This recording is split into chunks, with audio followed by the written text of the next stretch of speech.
ঈদের পর রাজধানীকে দ্রুত পরিচ্ছন্ন করতে কাজ করছে দুই সিটি কর্পোরেশন। তবে পাড়া মহল্লার তুলনায় কোরবানির পশুর হাটগুলোর বর্জ্য অপসারণেই বেশি সময় এবং শ্রম ব্যয় করতে হচ্ছে তাদের। কারণ অনেক হাটে ইজারাদাররা শর্ত অনুযায়ী বর্জ্য পরিষ্কার না করায় পরিচ্ছন্নতা কার্যক্রমে তৈরি হয় বাড়তি চাপ। আর কোথাও কোথাও দ্রুত পরিষ্কার হলেও কিছু এলাকায় এখনও রয়ে গেছে বর্জ্যের স্তূপ। বিস্তারিত জানাচ্ছেন সবুজ মাহমুদ। পাড়া মহল্লার তুলনায় কোরবানির পশুর হাটের বর্জ্য অপসারণেই বেশি সময়, শ্রম ও জনবল ব্যয় করতে হয়েছে ঢাকার দুই সিটি কর্পোরেশনকে। হাট ইজারার শর্ত অনুযায়ী কার্যক্রম শেষে বর্জ্য পরিষ্কার করার দায়িত্ব ইজারাদারদের থাকলেও অনেক ক্ষেত্রে তা পালন না করায় তৈরি হয়েছে এই পরিস্থিতি।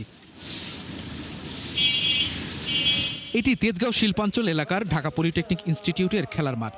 ঈদের দ্বিতীয় দিনের দুপুরের চিত্র এটি। পশুর হাটের কেনাবেচা শেষ হলেও তখনও পড়েছিল বাঁশ, খড়, গোবর সহ নানা ধরনের বর্জ্য। প্রধানমন্ত্রী বর্জ্য ব্যবস্থাপনা কার্যক্রম পরিদর্শনে বেরিয়ে কাজে গাফিলতির অভিযোগে কয়েকজন কর্মকর্তার বিরুদ্ধে ব্যবস্থা নেওয়ার পরই কাজে গতি আসে। এটি তেজগাঁও পশুর হাটের শনিবারের সকালের চিত্র। এরই মধ্যে তুলে ফেলা হয়েছে সব বাঁশ, বর্জ্য অপসারণের কাজও প্রায় শেষ। হাট সংলগ্ন সড়কগুলো এখন অনেকটাই পরিষ্কার। নিরলসভাবে কাজ করে যাচ্ছেন পরিচ্ছন্নতা কর্মীরা। শুরু করছি, এখন মনে করেন একবার ঝাড়ু দিয়েছি, এখন আবার আইছি। কাজ করেছি করোনা বাজার থেকে অনেক সব রোড বাঁশ খাম সব আমাকে টানা লাগে, সব গা ব্যথা হয়ে গেছে। অনেক পরিশ্রম, গা ব্যথা হয়, আমরা 10 টাকা দামের ট্যাবলেট খাই গার ব্যথার। সব এলাকায় পরিস্থিতি একই রকম নয়। শাহজাহানপুর রেলওয়ে কলোনির মাঠ ও প্রধান সড়ক পরিষ্কার করা হলেও কলোনির ভেতরের শাখা সড়কগুলোতে এখনও পড়ে থাকতে দেখা গেছে পশু বাঁধার বাঁশ, গোবর ও খড়ের স্তূপ।